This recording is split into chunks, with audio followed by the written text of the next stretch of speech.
Makanya dalam fikih Islam itu lucu. Fikih rodok jorok tapi gelem ra gelem kayak kudu setuju. Nek cara fikih kayak dibojo ayu cek elek. Nek ra gelem mbok kumpuli ra wajib mbok nafakoi. Jadi kono iso ngancam gak buka duit ra tak kei. Ajane rodok jorok fikih. Itu cara fikih memang gitu. Perempuan itu tidak wajib melayani suaminya jika tidak dikasih nafkah. Nah, lucunya fikih yang merovokasi sing lanang dan wong lanang ra wajib nafkahi nek ra digawe iku wis ora usah terangno iku opo. Jadi fikih itu karena ngikuti teori umum. Makanya Mbah Mun itu fikih kata beliau itu aku mbek fikih ini ra cocok. Aku apa mau omah tapi dagangan perkara itu. Tapi memang secara prosedur fikih gitu.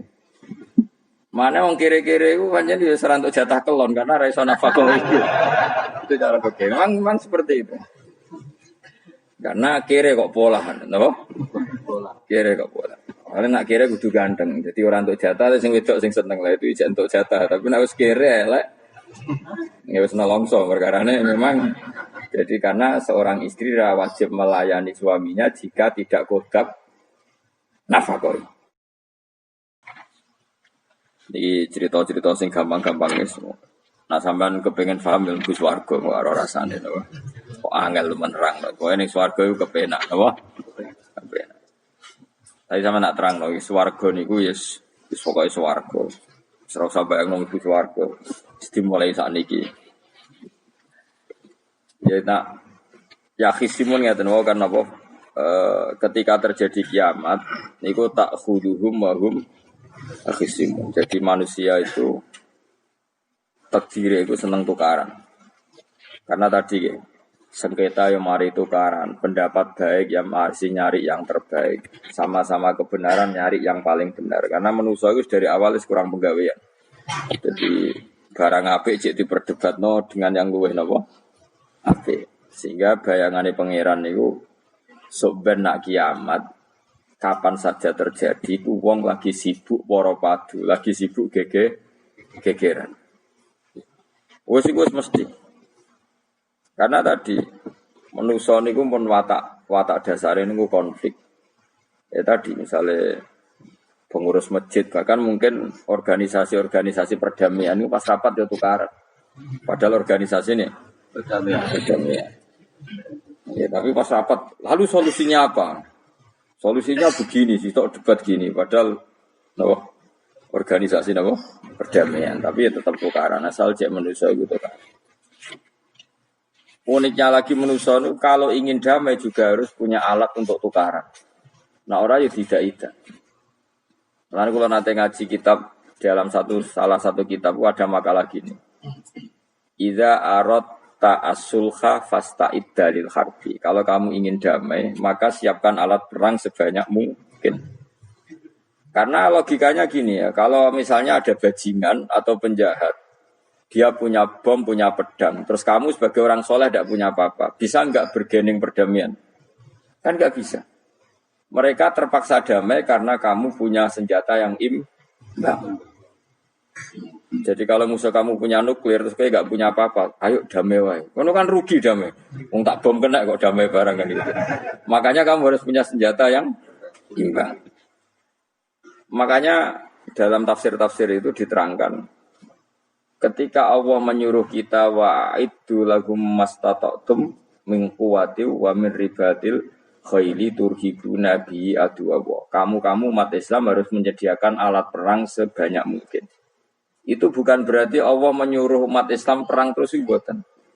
Dalam keadaan dunia yang banyak gesekan seperti ini, orang itu bisa damai justru kalau sama-sama punya senjata. Dan itu teori itu dipakai seluruh dunia. Segamane cara sing didelok wong akeh sing ora jare. Misalnya Amerika kan terkenal dikjaya, Korea Utara ben dirgani Amerika kudu gawe senjata sebanyak-banyaknya.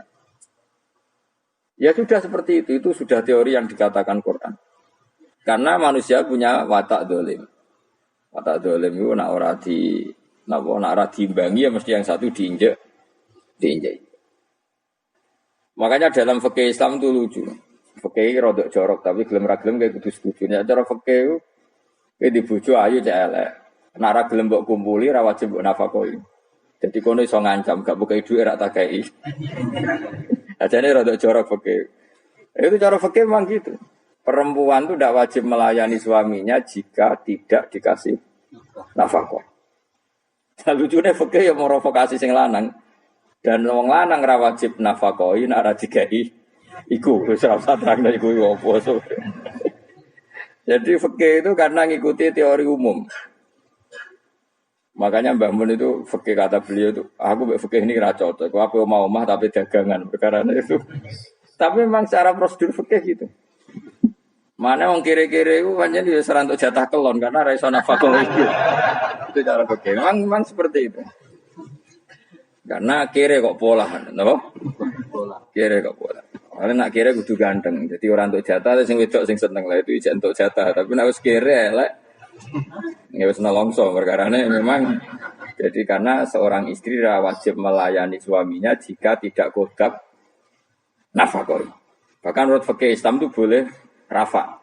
Jadi oleh rafa nih hakim. Pak hakim suami saya kiri itu boleh. Dan itu bisa diceraikan oleh siapa? Hakim. Jadi rafa. Karena tadi manusia itu ya khisimun di mental konflik. Dan mental konflik itu tidak dihilangkan Allah sama sekali kecuali nanti setelah di surga. Makanya Allah ngendikan apa wa naza'na ma fi sudurihim min ghillin. Jadi sifat dengki, sifat hasud itu dihilangkan nanti setelah di surga. Artinya di dunia itu antar wong saleh ya mesti hasud.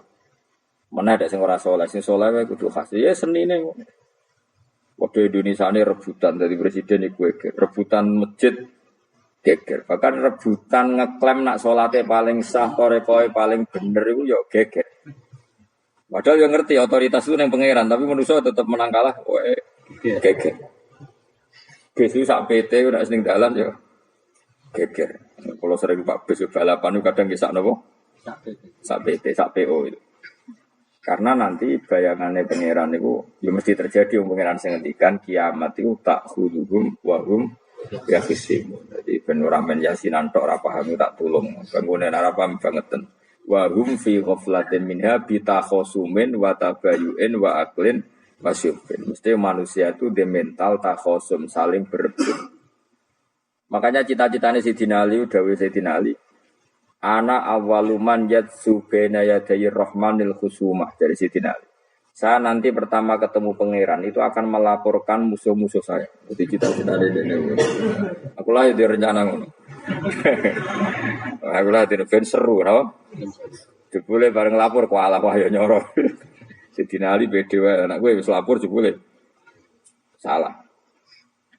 Karena apa? Ya itu tadi. Manusa itu wis pokoke ngono. Pertama manusa itu Nabi Adam. Iku ya wis geger mek malaikat. Dari pangeran Adamu khalifah, dari malaikat khalifah kok manusa mesti seneng geger. Tapi malaikat protes itu ya geger dhewe, wong pangeran sing duwe kawula kok ngangkat digegeri. Dengan pangeran ra trimo. Wong aku sing duwe makhluk gawe aturan kok mbok gegeri. Iku pangeran. Jadi manusa pertama iku seribet, pertama ribet mbek malaikat. Bareng Qabil mbek Habil ya ribet mbek dulur. Mulai dhisik perkara wedokan. Terus kunane kunong wedok mari ribet. Kalau nong wedok tambah ribet. Soalnya doanya aku sering ribet, dinikmati, no? Dinikmati. Makanya banyak orang top itu. Kalau punya kenalan banyak orang top. Ini ribet itu di manage. Jadi ada salah satu tokoh Indonesia itu terkenal sekali. Nak pidato ra kontroversi ra iso turu. Tapi nak wis pidato wong bingung kabeh iso turu. Niku saya sangat kenal orangnya. Saya supire takoki, "Mau piye?" Tak pidato ini bingung ta. Nak dijawab ra bingung kecewa deh. Dene jawab wah bingung sedanten. Wah, seneng terus iso turu deh. Karena memang konflik itu manusia tuh seperti itu. Jadi apa? Kebaikan pun makanya ada guyonan ini betul kisah nyata ini, tapi reputasi negaranya ini karena sensitif. Ada negara tertentu yang muadzin itu digaji 30 juta. Jadi orang Arab melarat ini muadzin tok itu 30 juta. Naiknya BMW. Imamnya itu digaji 70 juta. Hitung saja kalau 70 juta satu bulan satu sholat berapa? 70 dibagi 30. Kira-kira berapa satu hari? 2 juta, sekitar 2 juta 200 lah. Enggak kayak Indonesia, imamnya fakir-fakir terus muadzinnya fakir-fakir. Dikira itu satu prestasi negara itu karena mengapresiasi, menghormati muadzin dan Jebule sing kiai Indonesia aja penak. Madikman ke sholat terus. Mesti lah madikman ke sholat terus lah ono gajine ngono. Akhirnya kecewa. Semenjak itu berani cerita prestasi negara itu pada Indonesia. Ya dia itu bangga negaranya itu menghormati imam sampai digaji, muadzin digaji. Dikirakan Indonesia dinya. Imam Indonesia kan fakir-fakir, kadang pada sana lah imam dhewe, koma dhewe. Macam-macam. Nah. Tapi dekne gak ngerti nak Indonesia ku pinter tukaran, pinter debat. Oh, berarti ke sholat terus itu perkara ono gajine tuh. Makanya imam di sana sergap-sergap karena kalau nggak ngimami dipotong gaji. Semenjak itu negara itu nggak pernah cerita prestasinya negaranya mengelola imam. Nah itu dunia-dunia kemarin geger. Saya sering debat sama banyak kiai karena itu. Gue setuju di masjid imami digaji sama ndak. Misalnya saya partai ikhlas, setuju ndak biar ngimami itu ikhlas. Ada yang partai realistis, mereka kan punya keluarga, harus dibaji dong, kalau enggak kasihan. Partai realistis versus partai ikhlas. Menang mana coba? Menurut hukumnya Allah mungkin menang ikhlas, tapi partai realistis, masuk uang kok ngimami tok rantuk gaji. Artinya apa? Dalam kebenaran saja bisa diperdebatkan, apalagi barang benar baik batin. Karena manusia itu punya mental wahum yakhisimun. Ya sudah seperti itu.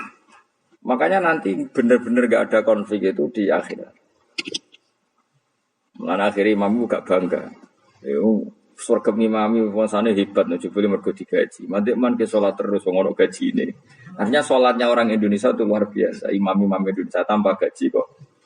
Ya resikonya kadang mutung, itu kan gak masalah. Tapi ya gak masalah lah, tapi tetap ikhlas dibangun apa? Gaji. Mana kalau nu bingung saya hafid mulai digaji, ustad digaji, kalau bingung bercerita koi, kalau berkali-kali beberapa pemprov kan ingin mengapresiasi hafid dapat insentif terus ustad, kalau bercerita koi, jenengan termasuk yang setuju apa enggak? Muni setuju, kok didik uang kedunian, muni ras setuju hafid betul duit kok ora oleh. Aku yang mendingin, wong alim mereka mikir dunia, itu yang tanya itu kadang gubernurnya tanya saya, bupatinya tanya saya, Gus di daerah mana-mana itu ustadz, guru madrasah itu dapat insentif. Terus jenengan Rembang setuju apa enggak? Aku jawab yo, ngelatih ustadz seneng duit yo rapi. Nentang ustadz tuh rezeki yo rapi. Ustadz fakir yo akeh tenan. Nah, kalau kan mau keramat, gak mati masalah, cara orang untuk gaji. Tapi kan tidak semua orang keramat. Kalau mau keramat untuk gaji tetap gagal. Tapi rata-rata ustaz kan tidak keramat. Gak keramat, bujune cerewet. Kalau mertua. Nggak, kalau sampean misalnya jadi, nggak ini cerita wakil simun. Seman setuju nggak kalau ada hafid itu dapat insentif? Ayo, ngaco. Setuju ora? Loh, setuju hafid. Terus gue senang hafid itu di mental materialistik. Setuju tak? Nggak. Terus gue setuju. Hafid radhi duit.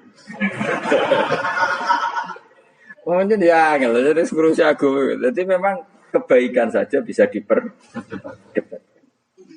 Makanya dulu kalau ulama, makanya ijtihad itu penting. Ulama dulu itu kalau gejolak-gejolakan itu dalam hal yang tidak mujma'alah ya, tentu dalam hal yang tidak mujma'alah. Itu gejolak-gejolakannya itu nggak pernah selesai. Karena memang sesuatu itu pasti mirip ke sana, mirip kemari. Makanya disebut ra'yuna shawabun yahtamilul khata' wa ra'yuka khata'un yahtamilul shawab. Pendapat saya itu taruhannya benar dulu tapi ya mungkin salah, tapi pendapat Anda salah tapi mungkin benar karena mirip-mirip. Misalnya zaman sahabat itu sudah jadi perdebatan gini. Setelah Mekah ditalokkan Rasulullah dan setelah Rasulullah wafat dan Islam sangat-sangat kuasa, bukan sekedar kuasa lagi, sangat kuasa. Paling enggak menguasai Mekah Medina. Itu perdebatannya gini. Kita keluar Medina apa enggak? Sebagian sahabat, enggak, kita di Medina, ini ardu Rasulillah, ini muhajaru Rasulillah, tempat yang dipakai hijrah Nabi.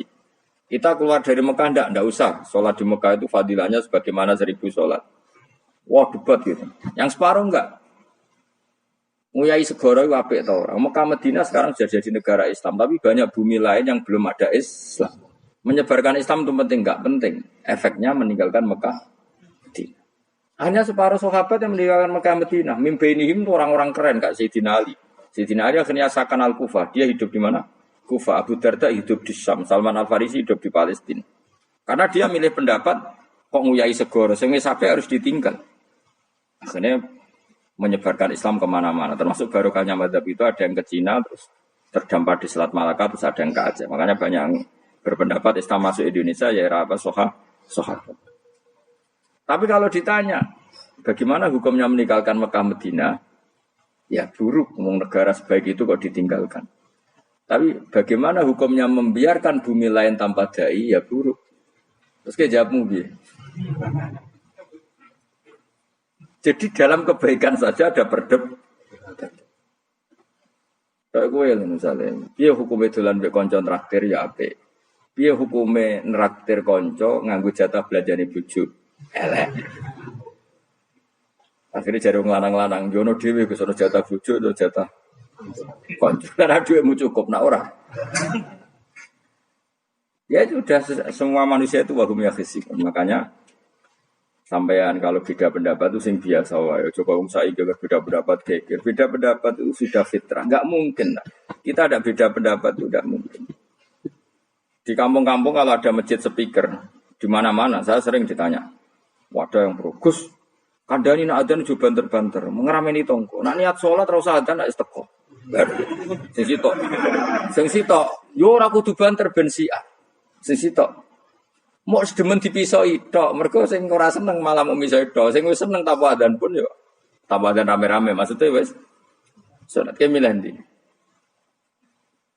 Dulu itu perdebatannya gitu. Abu Bakar nak wiridan ning masjid itu wirih banget. Selirih-lirihnya. Umar nak wiridan biar. Tapi ranggusan sistem zaman itu, tapi banter aja. Tapi sing rameni lah, intinya sing rameni. Ketika Abu Bakar ditanya Rasulullah, ya Abu Bakrin, kenapa kamu melirihkan suara? Jadi saya itu malu sama Allah. Dia itu zat maha mendengar. Jadi saya mengeraskan suara itu malu. Kayak pangeran butuh suara keras saya. Umar ditanya, kenapa kamu terlalu keras? Jadi Umar jawabannya sederhana. Betul-betul ngantuk. Makanya nggak ada satupun ulama yang mengatakan Umar itu Abdul min Abi Bakar. Mungkin jawabannya yuk kadang sederhana banget. Malahnya ijma' ahli sunnah itu Abu Bakar Abdul min Umar. Kalau nak dua jawabannya kok beneran ngantuk. Padahal jawabannya Abu Bakar. Kalau nu izin kalian pangeran yang maha pendengar kok banter-banter. Rasulullah dalam banyak hal ya gitu. Ketika banyak masalah itu sahabat dongo banter-banter. Nabi duka. Innakum latatuna as-somma. Kamu tidak berdoa sama zat sing budak. Maka kamu enggak usah banter-banter. Jadi andaikan ada istighosah pakai sound system banter-banter itu ya perlu dipertanyakan. Yang pengiran wis krungu gegere ngono lho Bang. Tapi misalnya mazhab itu kamu pakai. Terus ada pertanyaan, dangdutan saja banter. Kenapa kalimat thayyibah tidak boleh banter? Masalah mana? Ya asal cek dunia itu masalah. Kemilah dia. Ini cerita saja. Kalau manusia itu istighosah jaluk tolong sama pangeran kan? Pangeran sudah dengar tanpa sound system apa enggak? Kenapa banter-banter? Nah, tapi kalau tadi dibalik dangdutan saja banter-banter. Kenapa kalimat thayyibah tidak boleh? Jadi manusia itu memang potensinya itu ya khisimun dalam kebaikan saja. Jibril kurang kondangi itu buantai malaikat-malaikat yang masyhur itu. Siapa yang enggak ngerti Nabi Ibrahim? Nabi Ibrahim itu nabi keren. Diobong ning geni sampai Namrud. Jibril datang. Saya utusan Tuhanmu, melihat kamu mau dibakar simpati. Nah terus piye jare Nabi Ibrahim? Ya nak gue juk tolong tak tolong. Enggak, saya tidak minta tolong sama kamu. Wong kowe padha aku padha makhluk. Kena wani ngomong ngene Jibril. Nabi Ibrahim santai.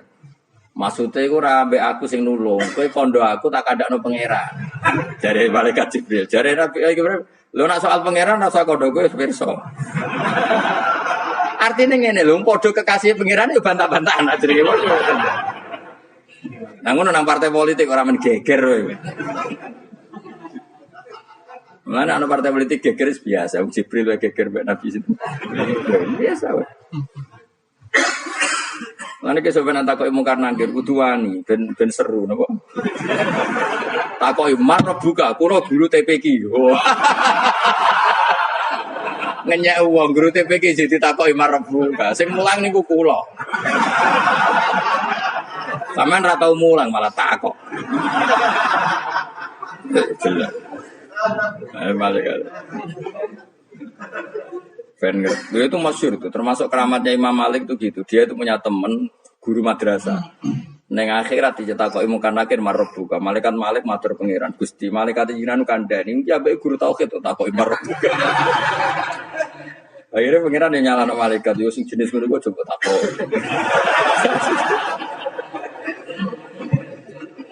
Lucu tuh guru tauhid takoki. Sesuai kaji Nabi bisa takoki waman Nabi juga. Perkara. Kaji Nabi Muhammad terus takoki waman. Ya tapi pun Nabi malah takoki waman. Makanya menurut pendapatnya ulama-ulama itu pertanyaan mungkar nakir itu tidak bisa digeneralisir. Tidak semua orang alami itu. Saya tidak punya rencana untuk mengalami pertanyaan itu. Karena pasti bila-bila. Nah, angger wong ngono Kanjeng Nabi kena pisang. Terus Kanjeng Nabi apa kena pertanyaan waman Nabi juga. Kan ora kebayang. Makanya masyhur itu. Sama lihat di kitab Nurul Dzolam itu karangannya Syekh Nawawi. Syekh Nawawi Al-Bantani itu sarahnya apa itu Aqidatul Awam. Yang Nurul Dzolam yang sarahnya apa? Aqidatul Awam. Itu dikarang Syekh Nawawi itu diantara keramatnya siapa itu Sayyidina Umar. Sayyidina Ali itu pernah minta ya Allah beri saya kasaf mukasafah. Mau kepengen roh meletene Umar zaman ning dunya gerwong disentai. Jajal dekne iku hubungane piye mbek mungkar nakir. Wani gak nyentak mungkar nakir. Kepikirane Sayyidina Ali Umar itu ning dunya kenangannya gerwong tau disentak Umar. Jake wani gak nyentak sinten? Mungkar nakir. Minta sama Allah supaya ngalami kasaf. Kasaf itu ya mukasafah lah. Mukasafah tawalam gaib. Itu di dunia wali biasa. Nak kira tahu banget. Di dunia wali itu biasa. Dan itu pasti mustajab. Mukasafah. Umar mati, kabudut, tunggu nih. Minta kasaf. Tawanan. Umar tangi turun, tangi ke kuburan di sewantai. Bukan akhir teko. Dengan wajah sangat mengerikan. Sayyidina Ali nyeritakno wajahnya itu kal kidril goli. Kaya ompreng sing apa? Nyala. Wes pokoke seru. Wah, Sayyidina Ali kalah iki kiok ora salah kiok. Ternyata apa? Gua mungkar nakir baca kono Umar ngupatek.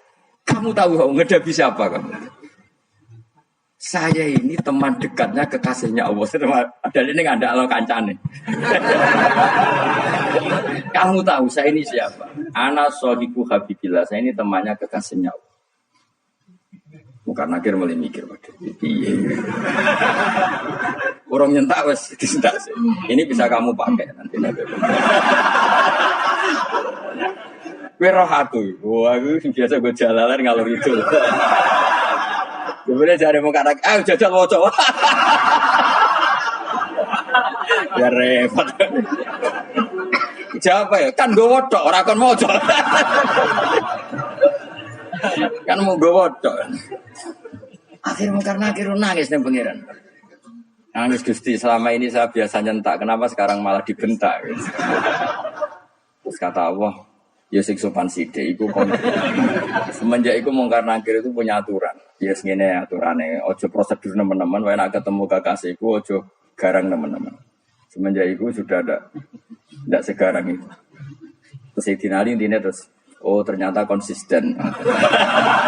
Maksudnya Umar itu di akhirat pun masih main sentak. Ya bagus lah konsisten maksudnya apa? Bagus. Karena tadi manusia itu punya mental wahum yakhisimun. Itu enggak bisa enggak. Sudah di perdebatan kebaikan. Makanya rapat keluarga apa? Masih niate silaturahim tetap Dolan ning dulur niate silaturahim, bareng dulure rapati perhatian. Dolan ado-ado, rapati rahab. Gremeng kan padahal niate silaturahim. Itu ada organisasi perdamaian, kira-kira di internalnya banyak konflik gak? Banyak, padahal jenenge organisasi perdamaian. Coba itu bom-bom dari Amerika atau mana, itu kalau ngebom negara tertentu kan karena negara ini apartheid atau apa. Tapi untuk berdamai juga melewati apa? Bom dulu. Untuk memaksa satu negara agak perang, ya dipaksa dengan alat perang. Coba Indonesia dijajah Jepang. Jepang itu mau pulang karena dipaksa sekutu. Jadi untuk damai saja dipaksa dengan alat perang. Itu dunia. Betapa ada idealnya dunia. Untuk damai saja harus perang. Makanya, idza aradta sulhan fasta'id dalil haqqi. Kalau kamu ingin damai pun harus menyediakan alat perang. Karena kalau yang punya apa-apa pasti diinjak-injak. Ya sudah seperti itu, ini dunia semuanya nggak pernah sempurna. Apa damai harus perang, harus paling nggak punya alat perang. Karena mentalnya manusia itu wahum yakhisimun sampai pas kiamat diwijak wahum yakhisimun. Makanya ya sudah seperti itu. Tapi nanti insya Allah barokah kesolehan itu perdebatannya dalam kesolehan kayak yang dialami malaikat Jibril dan Nabi Sinten Ibrahim. Malaikat Jibril empati ya karena kekasihnya Allah dibakar. Ibrahim merasa dekat sama Allah, gak perlu perantara Nabi siapa? Malaikat siapa? Jibril. Itu bagus ya perdebatan dua orang soleh. Banyak lah. Rasulullah dengan Jibril ya sering kadang-kadang debat, tapi perdebatan orang-orang soleh itu memang luar biasa.